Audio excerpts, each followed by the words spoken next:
Hello friends, कैसे हैं आप सभी। आशा करते हैं आप सभी अच्छे होंगे और अपनी पढ़ाई को सही से कर रहे होंगे।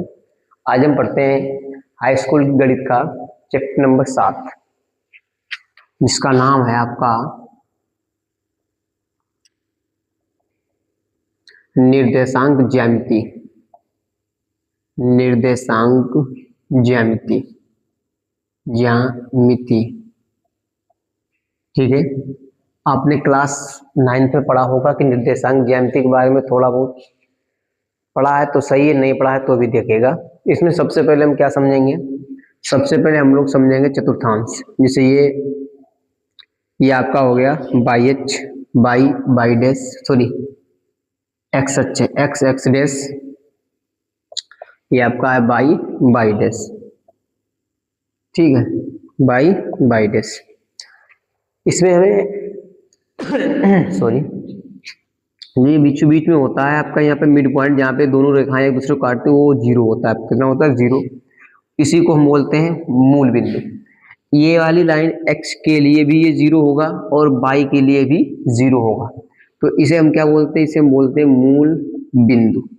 मूल बिंदु। और इसके जो निर्देशांक होते हैं वो 0,0 होते हैं, क्योंकि आपको पता होना चाहिए कि किसी भी ब्रैकेट के अंदर आप जब भी चलेंगे तो पहले x आएगा, बाद में y आएगा। तो यहाँ पे जो मूल बिंदु के निर्देशांक हम जब लिखेंगे तो ये बिंदु x के लिए भी 0 है और y के लिए भी क्या है? आपका 0 है। तो फिर मूल बिंदु के निर्देशांक आपके क्या हो जाएंगे? 0,0 हो जाएंगे। क्लियर है? ठीक है भैया, क्लियर है। इसके बाद जब हम इधर बढ़ेंगे, डैश की तरफ बढ़ेंगे, हमेशा याद रखना जब डैश की तरफ बढ़ेंगे तो वैल्यू माइनस की होगी। -2, -3, -4, -5 और -6। जब x की तरफ बढ़ेंगे तो वैल्यू प्लस की होगी 1, 2, 3, 4, 5, 6।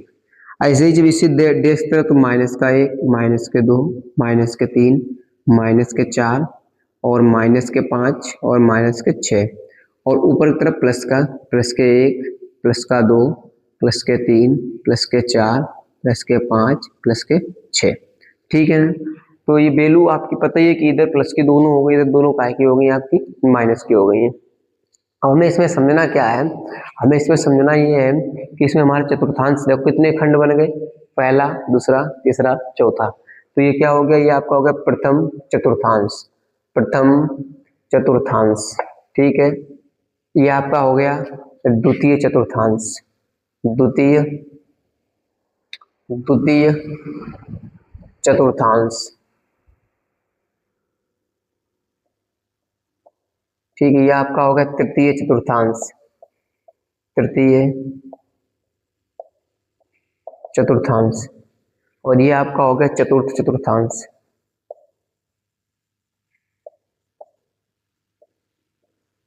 ठीक है, इतने आपके हो गए हैं। अब हमें इसमें क्या करना है? हमें इसके चिन्ह याद रखने बोलेंगे। तो आपने देखा होगा कि आपको पता ही है किसी भी ब्रैकेट में पहले x होता है, बाद में y होता है, ठीक है ना। तो प्रथम चतुर्थांश में चलते हैं। प्रथम चतुर्थांश में हमने देखा कि यहाँ x काय का है? आपका प्लस का है। y काय की है? आपकी प्लस की है। यानी प्रथम चतुर्थांश के जो चिन्ह होंगे वो प्लस कोमा प्लस, यानी दोनों किसके होंगे? प्लस के होंगे। ऐसे ही आप द्वितीय में आइएगा। द्वितीय में देखिए x आएगा ना पहले, तो x आपका काय का? माइनस का है ना, तो माइनस, और y काय की है? आपकी प्लस की है, यानी प्लस। तो द्वितीय चतुर्थांश में आपके काय होंगे? माइनस होगा एक, दूसरा आपका प्लस होगा, ठीक है। तृतीय में आइएगा। तृतीय में देखिएगा x काय का है? आपका माइनस का है, और y काय की है? आपकी y भी आपकी माइनस की है। यानी तृतीय के जो चिन्ह होंगे वो क्या होंगे? माइनस कोमा माइनस होंगे, ठीक है ना। ऐसे ही हम बढ़ेंगे।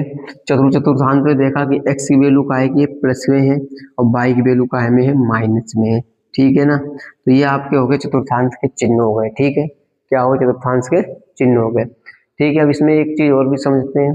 एक चीज क्या समझते हैं कि जैसे कोई बिंदु आपको दे दिया गया है, मान लीजिएगा जैसे दो बिंदु है, जैसे मान लो यहाँ पे चले, इस यहाँ पे चले, ऐसे कोई बिंदु मिल रहा है, यहाँ पे कोई बिंदु P है, इस टाइप से मिल रहा है। आपसे बोला जाए बिंदु P के निर्देशांक बताइए, तो आप बता देंगे ना? क्लियर है ना? कैसे बताएंगे? बताने क्या है, कुछ नहीं, पहले x होता तो x कितना 5 है और y का कितना 5 है, यानी बिंदु P के जो निर्देशांक होंगे वो क्या होंगे? 5,5 होंगे, ठीक है, 5,5 5 होगा। क्लियर है ना। इसी प्रकार से किसी बिंदु के आपसे निर्देशांक पूछने आप आराम से बता देंगे। क्लियर है ना। तो चतुर्थांश के बारे में समझ में आ गया। अगर समझ में आ गया है तो अच्छी बात है। इसके बाद हम इसके सवाल पढ़ेंगे। सवाल के लिए इसमें हमें कुछ फार्मूलों की आवश्यकता पड़ेगी। सबसे पहला जो फार्मूला है इसमें आपको इम्पोर्टेंट फार्मूला है वो है आपका दूरी का, दो बिंदुओं के बीच की दूरी, दो बिंदुओं के बीच की दूरी। सूत्र है आपका दो बिंदुओं के बीच की दूरी, दो बिंदुओं के बीच की दूरी। दो बिंदुओं के बीच की दूरी का जो फार्मूला होता है वो डी बराबर होता है under root x2 minus x1 का whole square plus y2 minus y1 का होल स्क्वायर। क्लियर है ना। अब ये x2 x1 क्या होते हैं, y2 y1 क्या होते हैं वो समझिएगा। आपको दो बिंदु दिए जाएंगे, मतलब दो ब्रैकेट दिए जाएंगे। एक ब्रैकेट यहाँ होगा, कुछ संख्याएं इसमें लिखी होंगी, और दूसरा ब्रैकेट यहाँ होगा, कुछ दो संख्याएं आपकी इसमें लिखी होंगी। पहले ब्रैकेट की जो आपकी संख्याएं होंगी वो आपकी प्लस की होगी, सॉरी x1 और y1 होगा। तो ये पहले ब्रैकेट में क्या होगा, x1 और y1 होगा, और दूसरे ब्रैकेट में आपका क्या होगा, x2 और y2। क्लियर है ना। ठीक है भैया, क्लियर है। तो अगर हम इसे सोल्व करना चाहें तो फिर यहाँ से इनकी वैल्यू उठा के हम लोग यहाँ रख देंगे, और उनके बीच के में क्या मिल जाएगी, दूरी मिल जाएगी। ठीक है ना। तो इसी प्रकार से हम इस फार्मूले का प्रयोग करके हम क्या करेंगे, इनके बीच की दूरी को ज्ञात करेंगे। अब चलते हैं अपनी एक्सरसाइज के पहले क्वेश्चन पर।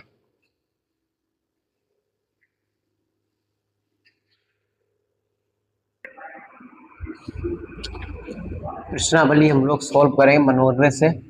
प्रश्नावली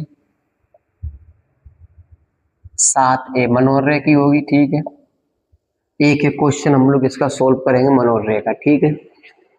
तो पहला है आपका, इन्होंने दिया है आपको कि बोला है कि निम्नलिखित बिंदुओं के बीच की दूरी ज्ञात कीजिए, और इस पहले का पहले में आपको दिया गया है, पहले फर्स्ट का फर्स्ट है 4,3 और 2,5।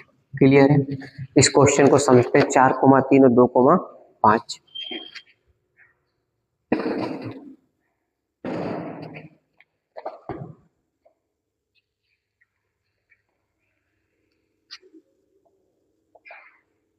यहाँ पे x1 की आपकी वैल्यू है 4, पहले ब्रैकेट में होगा x1, y1, और y1 की वैल्यू है आपके पास 3, x2 की वैल्यू है आपके पास 2, और y2 की वैल्यू है आपके पास 5। क्लियर है ना। तो लगाएंगे, इसलिए लगाएंगे d बराबर, फार्मूला क्या बताया आपको, under root x2 minus x1 का whole square plus y2 minus y1 का होल स्क्वायर।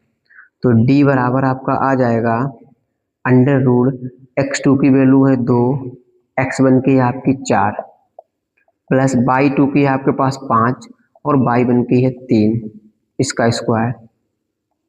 तो d बराबर आपका आ जाएगा, 4 में से 2 गया, माइनस के 2 का स्क्वायर आ गया, 5 में से 3 गया आपके प्लस के 2 का स्क्वायर आ गया। तो 2 का स्क्वायर कितना होता है आपका, 2 का स्क्वायर आपका चाहे प्लस का हो चाहे माइनस का, दोनों का 4 होता है, इसका भी 4। तो d बराबर अंडर रूट 8। 8 को जब रूट से बाहर लाएंगे तो 2 रूट 2 आएगा। कैसे आएगा समझा दें। जब भी किसी संख्या को रूट से बाहर लाना होता है तो उसके गुणनखंड करते हैं। कर लिए इसके गुणनखंड, 2 से काटा 4, 2 से काटा 2, और 2 से काटा 1। जो जोड़े बनते हैं उन्हें बाहर निकाल लेते हैं, और जोड़े नहीं बनते उसे अंदर ही रूट के रहने देते हैं। तो जोड़ा बन गया 2 का 1, सिंगल जोड़ा वाला 2 बाहर आ गया, 2 बचा, रूट 2 आपका अंदर हो गया। ठीक है, नोट करिएगा इसका। फिर सेकंड क्वेश्चन लगवाते हैं।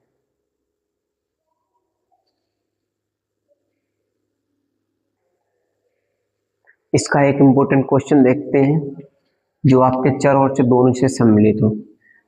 तो यहाँ आपको क्या दिया गया है, आपको दिया गया a बराबर 2a, सॉरी x1 बराबर 2a और y1 बराबर a, x2 बराबर माइनस का a, y2 बराबर माइनस के 3a।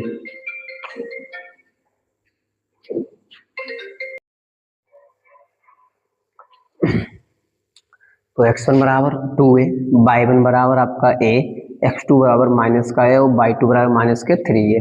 तो लिखेंगे इसलिए d बराबर, फार्मूला आपको क्या बताया है d का, under root x2 minus x1 का whole square plus y2 minus y1 का होल स्क्वायर, ठीक है ना।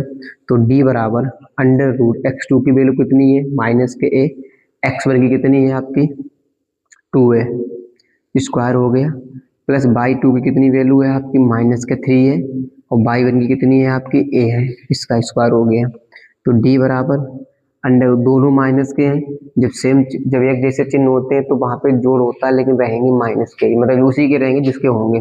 तो 2 और 1 माइनस के 3 a का स्क्वायर हो गया, और प्लस के देखो सॉरी माइनस का प्लस हो गया, यहाँ पे लगेगा ना ये, और ये भी माइनस के, तो माइनस के 4 a का होल स्क्वायर हो गया, ठीक है ना। तो d बराबर कितना आएगा 3 का, हमने कहीं माइनस का स्क्वायर को चाहे प्लस का करो, आना प्लस का ही है। 3 का स्क्वायर आपका 9 हो जाएगा, और a का स्क्वायर a स्क्वायर हो जाएगा। 4 का स्क्वायर आपका 16 हो जाएगा, और a का आपका a स्क्वायर आ जाएगा। जब इन दोनों को हम लोग सोल्व करेंगे ना, तो 16 और 9 कितना होगा, 25 a स्क्वायर आ जाएगा। आपको पता ही है, अगर रूट के अंदर कोई भी संख्या एक पूर्ण वर्ग है तो उसका वर्गमूल बाहर निकाल लाते हैं, ठीक है ना। तो इसका वर्ग 25 का वर्गमूल 5, और a स्क्वायर का वर्गमूल a। तो d की वैल्यू कितनी आएगी, a आ गई। अगर इस एक्सरसाइज का आपसे और कोई भी सवाल पूछना है, मतलब इस टाइप का, तो आप कमेंट करिएगा, नहीं तो हम इसके आगे का क्वेश्चन नंबर 2 कल कराएंगे आपको, ठीक है। धन्यवाद।